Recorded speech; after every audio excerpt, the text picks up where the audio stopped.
watching Fighting Dirty with Hank Balch.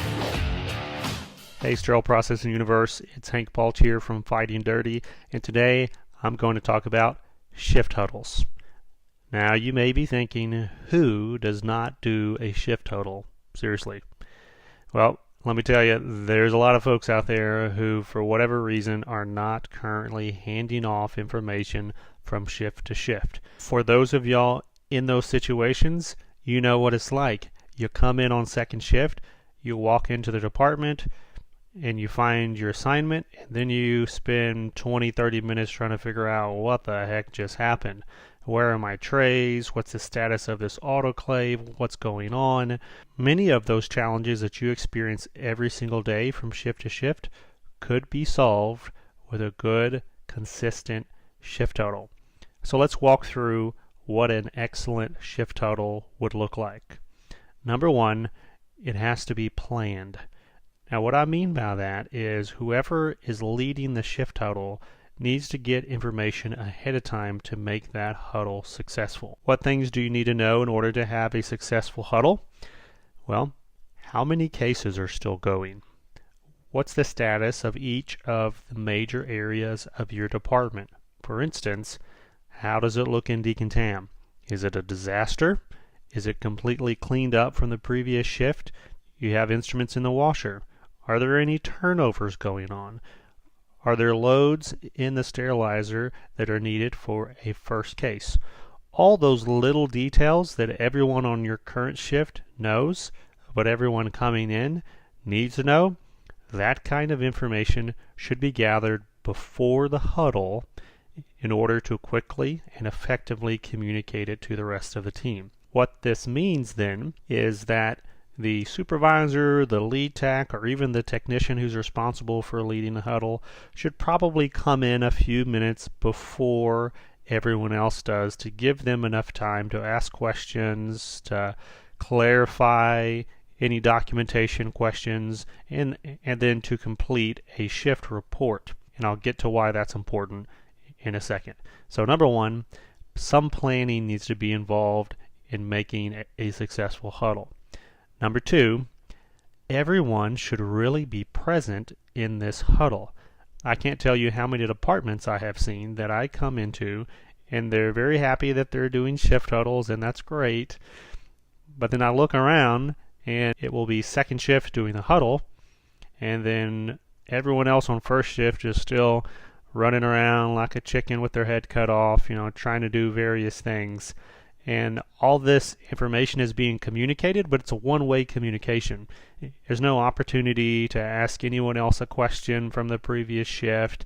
It could even be communicated incorrectly to the second shift, but no one would know any different because all of first shift is off doing their own thing. That's just one example, but it's very important to have as many people as possible present at these shift-to-shift handoffs to make sure that no information is confused or incorrect, and to make sure that everything big is handed off. This will mean then, and typically what I tell folks is, unless you're working on an immediate turnover, this has to be done right this second. Everyone else should stop what you're doing for 5 minutes, come huddle around the middle of the room, and listen and engage. And then number three, the shift huddle should have some type of documentation that's associated with it. Now this is getting back to the challenges of these crossover shifts or these swing shifts or flex shifts, whatever you call it. If it's a start time or end time that's different from the majority start times and end times, that shift can have trouble sometimes coming in and getting all the information that all these normal shifts do. That's why if they can't be present for the actual shift huddle, it's documentation of a shift report is a great way to ensure that as soon as they hit the front door, they get all the key information that everyone else has to get right to work. This is also helpful on the back end, just in case a tray is missed or there's some kind of drop in communication.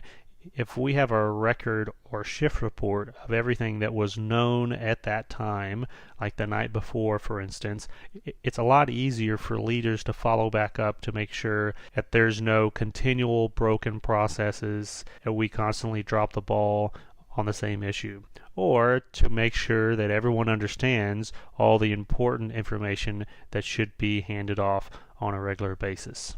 And then number 4, one of the most important parts of an excellent shift huddle. And then number 4, one of the most important parts of an excellent shift huddle is keeping it short. There's a lot of places, and if you're in it, you know, where these shift huddles can last 25, 30 minutes. I've heard of folks having a 45-minute shift huddle sometimes. Now, I'll tell you what happens. It turns into a conversation and oftentimes a complaint session on a shift complaining about the previous shift. So I know no one ever does this, but it'll be third shift complaining about second shift, or first shift complaining about third shift. You know how it goes. But all those complaints take up valuable time.